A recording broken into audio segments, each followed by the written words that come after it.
फिर न गग बुक विदारण किया तो सुनाना है तेरे राम जप मुझे जाए कि ना तेरे राम जप मुझे जाए कि ना सुने राम नाम सुनाना है तेरे राम जप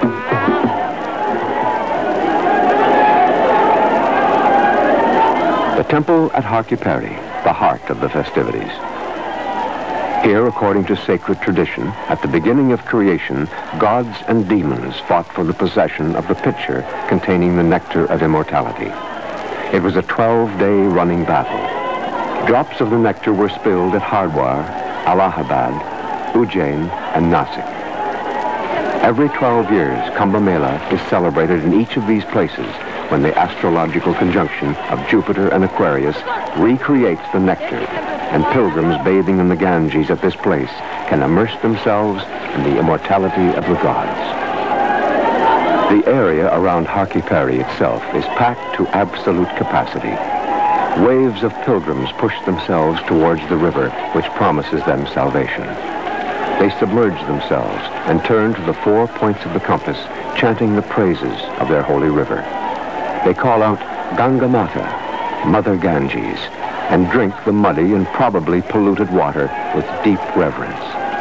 Even the educated and sophisticated businessmen of Bombay and Delhi believe that no harm can come to them from these waters.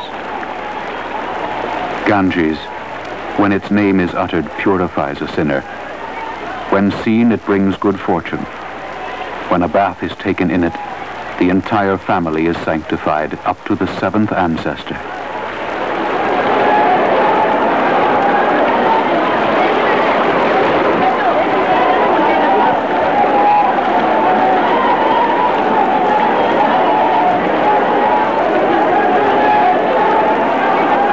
Amidst the chaos, it is a deeply personal and spiritual moment for these pilgrims. A once-in-a-lifetime opportunity to gain sufficient spiritual credit to win a release from the oppressive cycle of death and rebirth.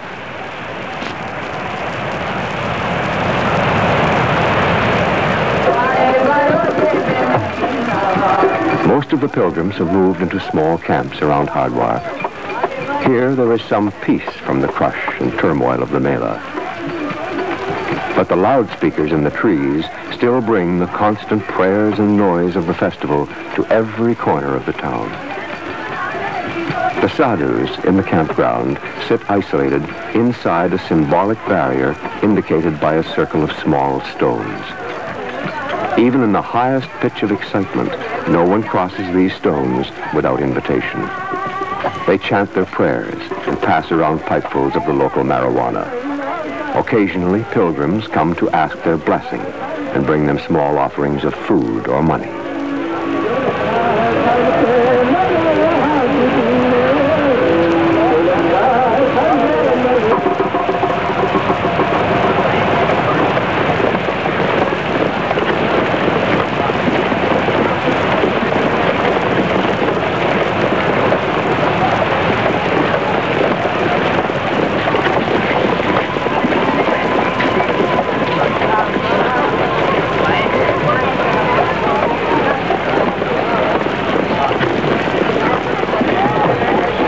It is the night of the new moon, and the following day will be the high point of the Mela, the most sacred day on which the sadhus themselves will come with their leaders to bathe at Harkipari.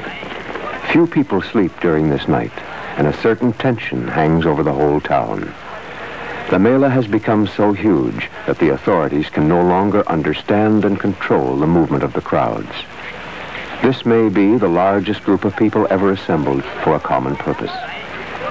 In the campgrounds, people begin to talk of the tragedy of the 1954 Kumbha Mela, when the militant sect of Naga sadhus felt they were denied proper access to the Ganges and rode their ceremonial elephants through the crowd to the river, touching off a stampede which killed thousands.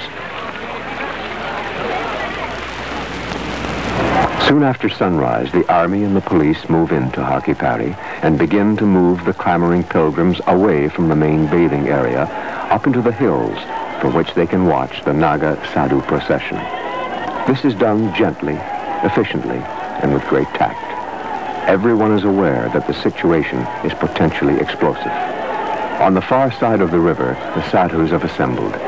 The naked ones, the Naga sadhus, hold the privilege of being the first to bathe on this day.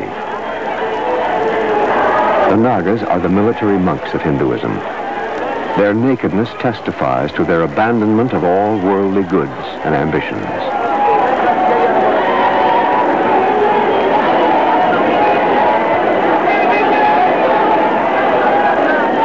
They have won the right to bathe first on this day through their uncompromised dedication to the spiritual life, and through the fearsome reputation they gained in the bloody battles for precedence which marked the Kumbha Melas of the 18th century. The Nagas accept no authority beyond that of their own leaders. Their whole lives are a spiritual challenge to the gods, and so naturally they don't feel at ease under the authority of the Mela organizers. Fortunately, the security arrangements of the police operate smoothly, and the rights of the Nagas have been respected.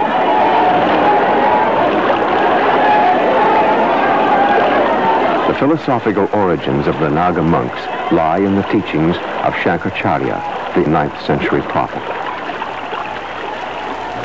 This world is no other than my own self. I am pure consciousness, the self-revealing soul. I am not a body. How then can I have birth or death? I am not life. How then can I have hunger or thirst? I am not heart. How then can I feel grief? I am formless and imperishable. I am Brahma.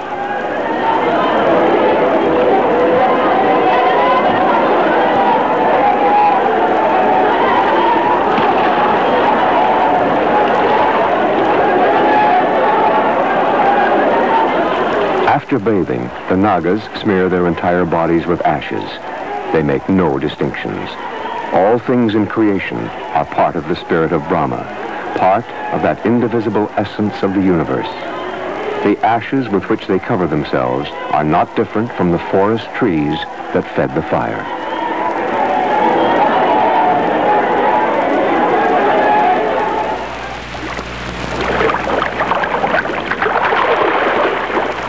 At Allahabad, several hundred miles downstream, the Ganges joins with the Jumna and the invisible river Saraswati. Flags along the riverbank mark the camps of the holy men.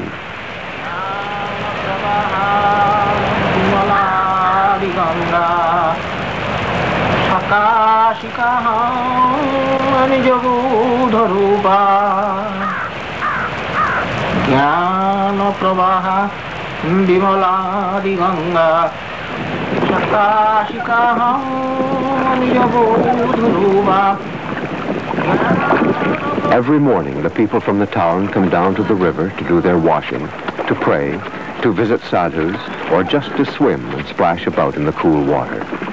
The simple business of day-to-day living shares the river with the prayers of the devout pilgrims. The river is the ultimate redeemer. The old and the sick struggle to come here. Hinduism prescribes cremation of the body after death, but those who have no family pass their last days by the water's edge.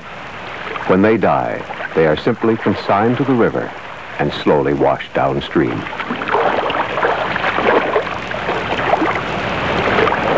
The devoted Hindus, standing waist-deep in the Ganges, are not distracted from their prayers by the odor of decay.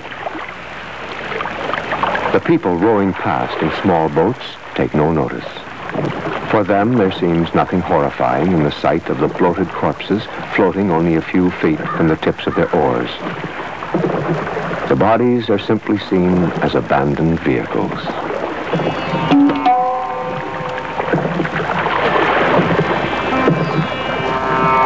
Hey Giridhara Gopala, Hey Giridhara Gopala, Hey Giridhara Gopala, Madhava Murahara Madhura Manohara Giridhara Gopala,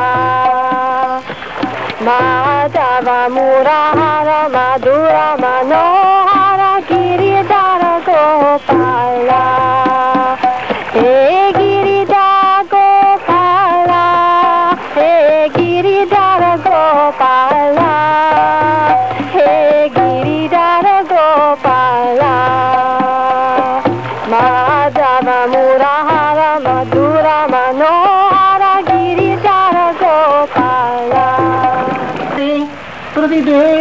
होगिहं शकाशिकाहं निजबोधरूपा ज्ञानप्रवाह विमलादिगंगा शकाशिकाहं निजबोधरूपा बुद्धिर्भवानी प्रतिदेहोगिहं शकाशिकाहं निजबोधरूपा शिष्याकल्पितम् इदमिन्द्रजालं चराचरभाति मनोभिलाषम्